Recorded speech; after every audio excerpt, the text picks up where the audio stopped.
Hi everyone, welcome back to the channel. This is the next video in the design experiences series with UiPath. And today we are going to talk about what exactly is use application/browser, why this is important and how to use this. Before getting started, in case you are coming to the channel for the first time and you haven't already subscribed, please consider subscribing to the channel to get the latest updates, right?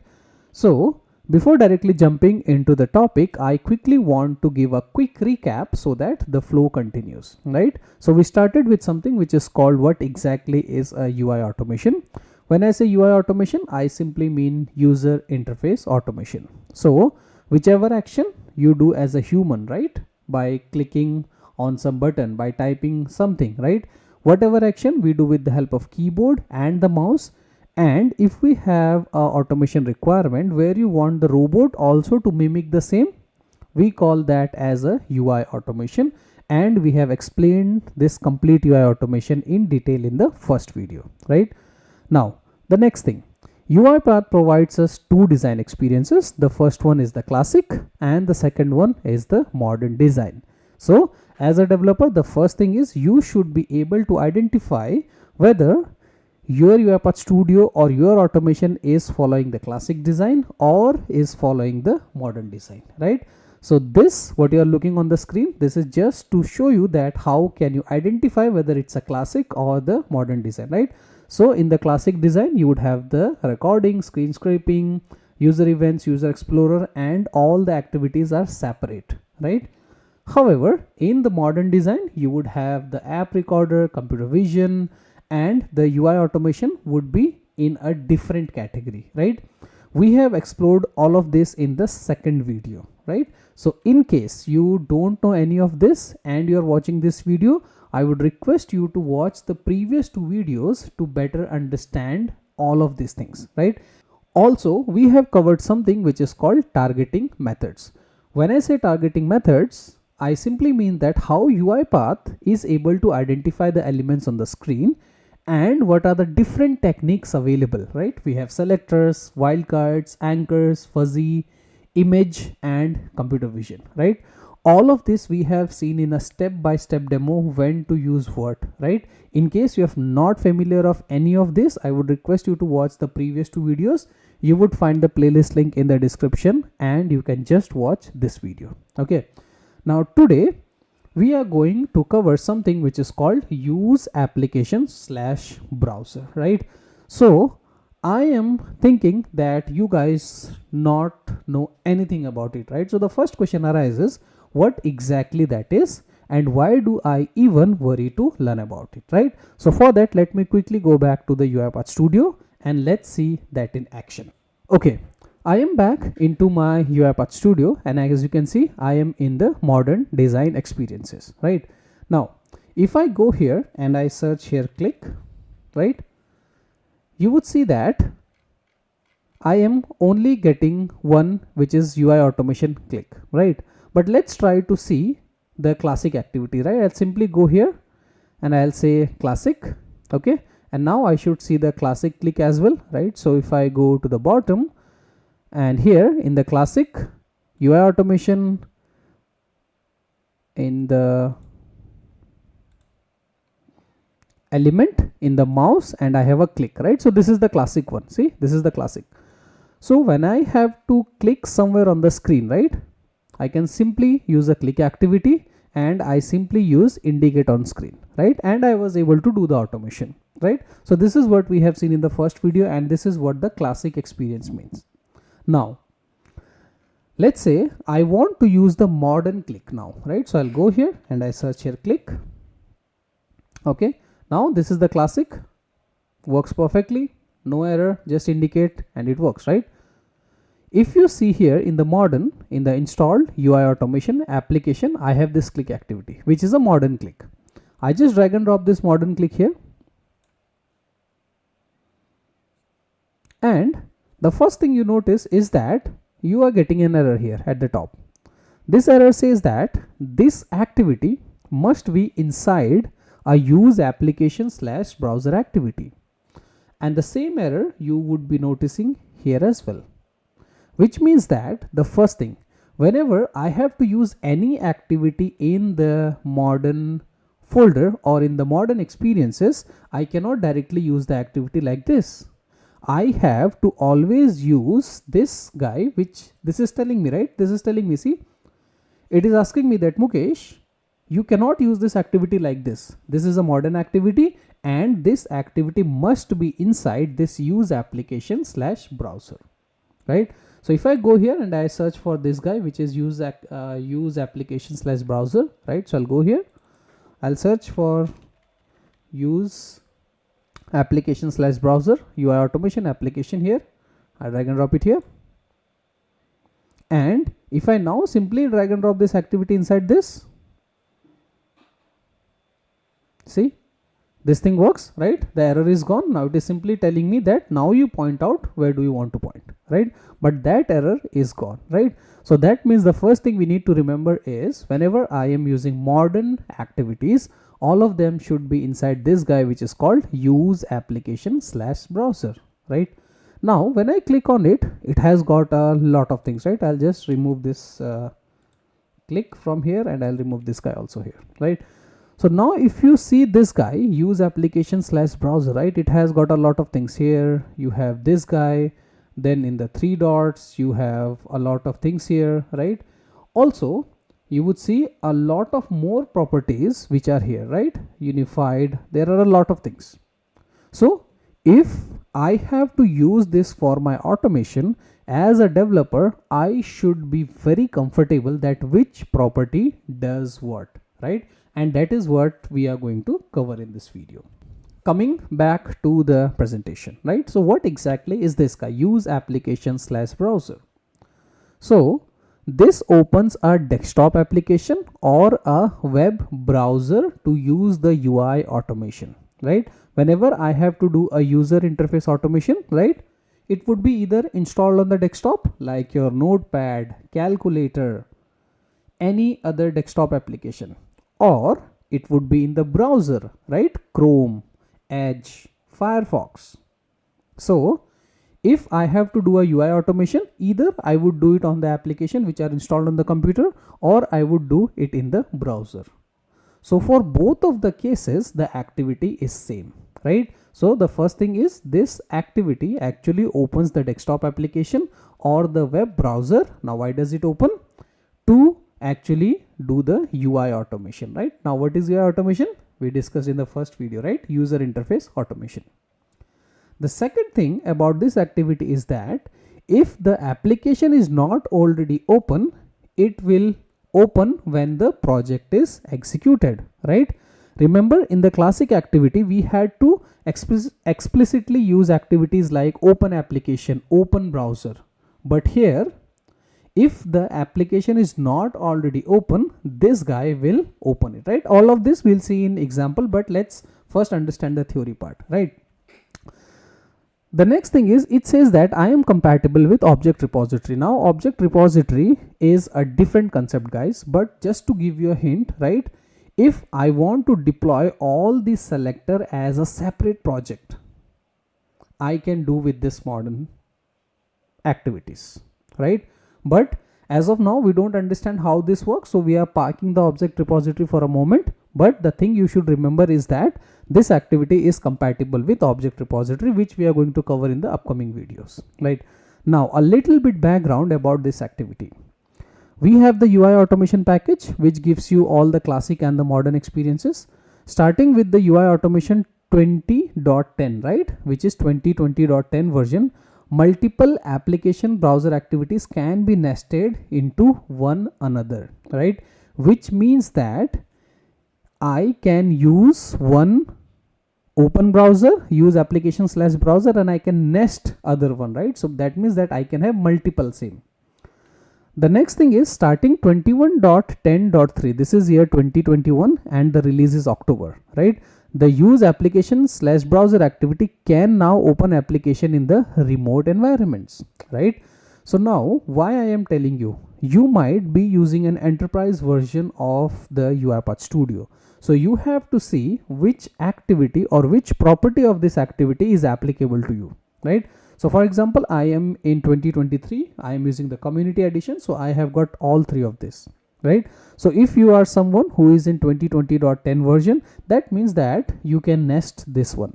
If you are in 2021.10, you can nest the activities within one another. Also, you can also use this single activity to open the application in the remote environments.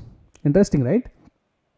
And with 2020.10, which is year is 2022 and the month is October, this activity can also open the browsers.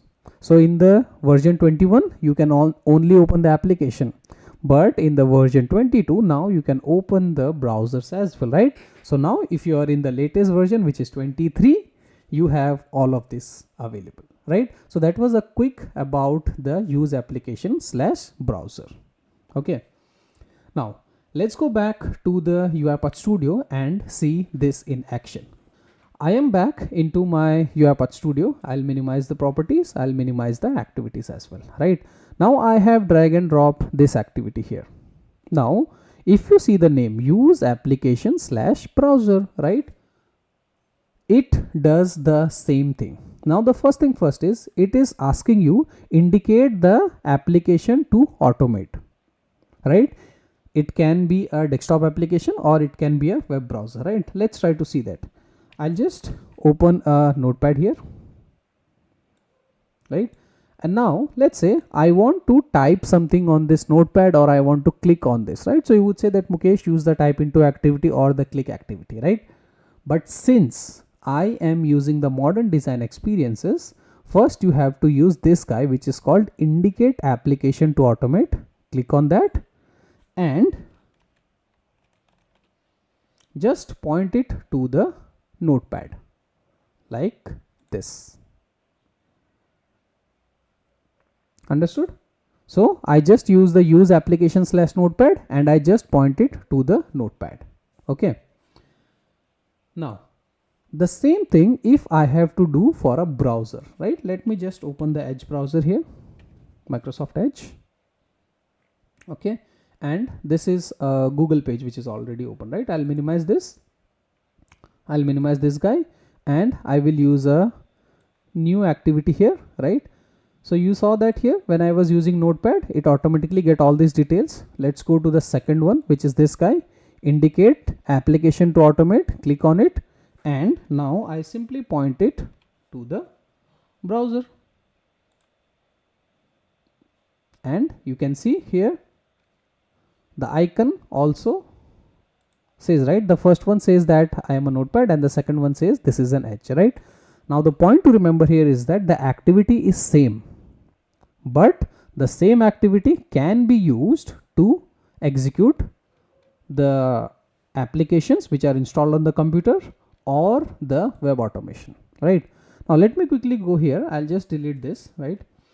We have just read that if this activity has a property that you can actually open the application if it is not, right? So let me go here and I'll close this notepad from here.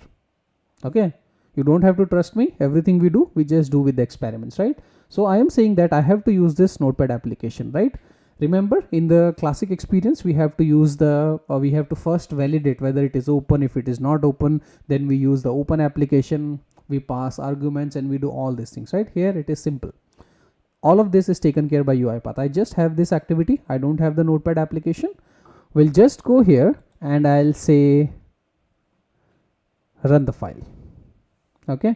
Now the automation is running. It has opened the notepad and the process was completed, right? It went so quick that we were not able to see. So let me do one thing. I'll just go here and I'll use a right line here, right? And maybe I'll just put a breakpoint here, right? I'll just put a breakpoint so that we see that if the application was open or not, right? So this is as the same application and I'll this time say debug the file, right? So the notepad is not open on my computer as you can see, but this activity has a property that it can open the application if it is not already open, right? As you can see that this notepad is now open, right? It automatically opened the notepad for me. right? The same would happen for a browser as well, right? So I would request you guys to just try out the same for a browser and let me know in the comments that if the browser was closed, was this activity able to open it or not, right? I have tried, it opens, but I want you guys to try. Okay, so this thing we have validated that if the application is not already open, it will open the project executed, right? Now one thing you need to remember here, the project compatibility for this activity is Windows legacy, Windows or cross platform, right? Okay, let's move ahead. Now once I have identified the element, right, you have these options which are available: indicate target, highlight the target, show informative screenshot, remove the informative, and add screen to the object repository, right? This is a single activity and it has a lot of properties. So my objective today would be to make sure that at the end of this video you are aware of all of this, right? Let's see where exactly I get this and what does this mean. Okay, so I'll go back to UiPath Studio now. So once I have pointed it to the application, in this 3 lines, right, before it was not there, but once I have identified, we have this thing enabled. You would see all these options which I was showing on the screen: indicate target on the screen, highlight the target, show information screenshot, remove, and this. What exactly that means, right? Now if I use indicate target on the screen, this means that in case by mistake I have pointed to the wrong application, you can always correct it from here. So I'd say instead of notepad, this was a notepad, right? So let me just open a calculator here.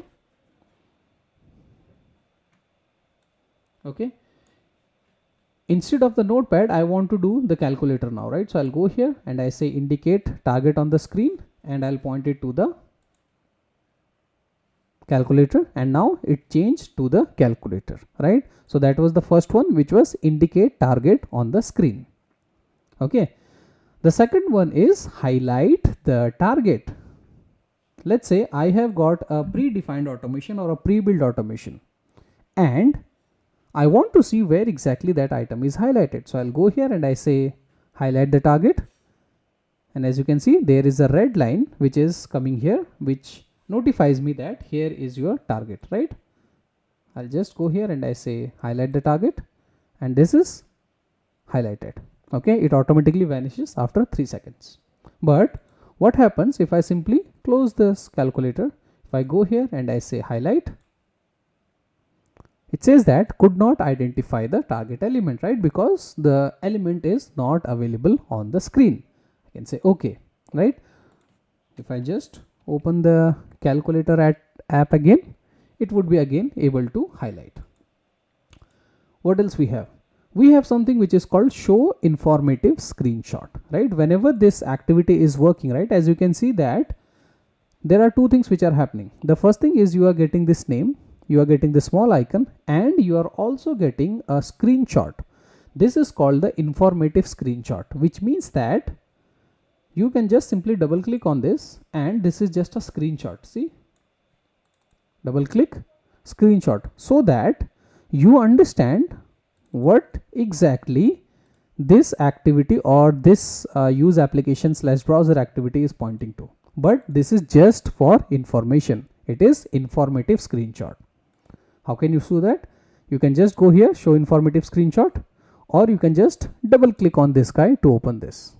Okay, now in case I'm not interested to see that, right, I can go here and I say remove the informative screenshot, and that actually removed that informative screenshot, right? So it again depends on you, right? But you should know that you always have that option here to give that, right? Now if you see here, I just remove the informative screenshot. Now I don't have that. Now the last thing here is add screen to the object repository, right? So we have not talked about object repository, so we'll park this for a later period of time. Okay, so these were all the options which we see in the indicate, highlight, show information, remove the, and add screen to the object repository, right? all of this description, whatever you are looking on the screen, I have taken it from the docs.uipath.com. So I would like you to pause this video for, let's say, 3, 4, 5 seconds and read this description, right? This is exactly the same which I have shown with the demo, but it is always good to read the documentation as well. Okay, so I'll leave that for you to read this documentation. Okay, now let's move forward. Now, whenever we talk about this activity, we just saw that this activity can be used to automate the applications, and the same activity can be used to automate the browser also. So this is how this activity differentiate, right? Whenever you are using an application such as Notepad, you will see a different layout. You would see the application path, you would see the application arguments, right? So people who are coming from the classic experience, you would know that whenever we open any application, let's say I want to open a Notepad file, but a different Notepad file whose name is abc.txt, right? You have an option to pass the application argument. All of that is applicable to here as well. Okay, so use application/notepad has a different option, but the same activity changes when you use the browser. This top menu is same, whatever we just discussed, right? This top menu is exactly same for both, but if you will see the layout, it changes, right? For the application, you get this application path argument. For the browser, you only get something which is called URL. Okay, so this is how this activity differentiate, right? Let's quickly go back to the automation and see this in real life. Okay, so I'll just go back to this automation. See, when I'm using calculator, it has application path, this thing, all of this available, right? I'll minimize this. I'll go to the activity and let me just remove this. Use application/browser, and let's point it to the web page, which is this. And now you would see the layout is different, right? So this activity is intelligent enough to understand that you are using a Google browser, so you only have a URL. You are using an application, so you have this thing. Okay, what are the properties that as a developer I should be knowing when I am using each one of these? And that is what we are going to talk in this slide. Okay, whenever I am using application/browser, right? Now, if the application is a web browser, okay, just remember this. If the application is a web browser, okay, you can click the plus button on the right side of the URL and then use one of the options menu to edit the URL of the page to open, right? If it is a web browser, you have an option to change the URL. Where exactly that is? Let me show. This was the page. If it is a URL, you can click on this plus button and you can use this advanced editor to change the URL here. Or if your URL is coming from some config or your URL is stored in a variable, you just say use variable, just pass the variable which is available here, right? And if it is coming from config, you just type here in config / the key .toString, right? So that is applicable to the browser. The same thing happens to the application path also. If I go here, I hit on plus, this option is available for you as well. Okay. The next point is, if the application is not a web browser. If it is not a web browser, that means that you don't have the URL. You always can change it as the plus I saw, but you always has an option to provide the additional parameters such as the arguments, right? What exactly this thing means, let me quickly show you in this UiPath so you would understand. So when I'm using the browser, I have only one option to change the URL. The same is applicable to application path, but in terms of app, you have something which is called application arguments, which is not applicable to the browser, right? So here you can use arguments. To take an example, let's say you have to open the PDF. Now to PDF, open the PDF, you would use the Acrobat, right? Adobe Acrobat. Now you want to always open the PDF with something which is called sample.pdf, and sample.pdf is located in the C drive. So what you will simply do is here in the application path, that would be the Acrobat path, use application slash browser, point it to the Acrobat, and here you just pass it like this.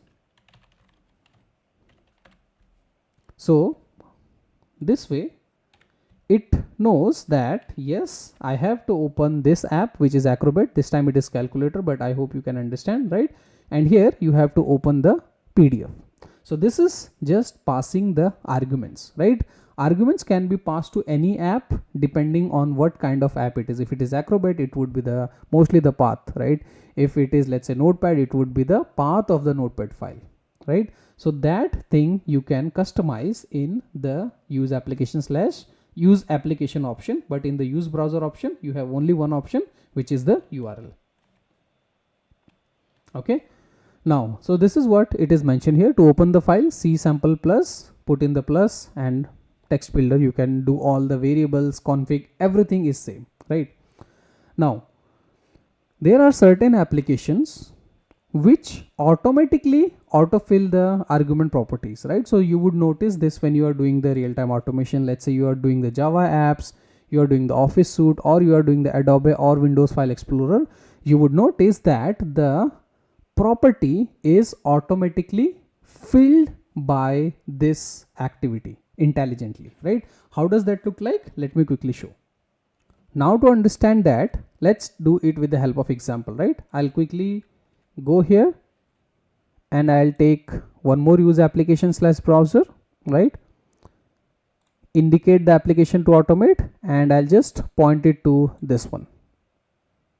And you would notice that with the application path, the application arguments is also taken by UiPath modern activity itself, right? You always can have an option to go and change it in the advanced editor. You can put variables and all, but I hope the point is clear that certain application types are automatically identified and autofill the arguments property.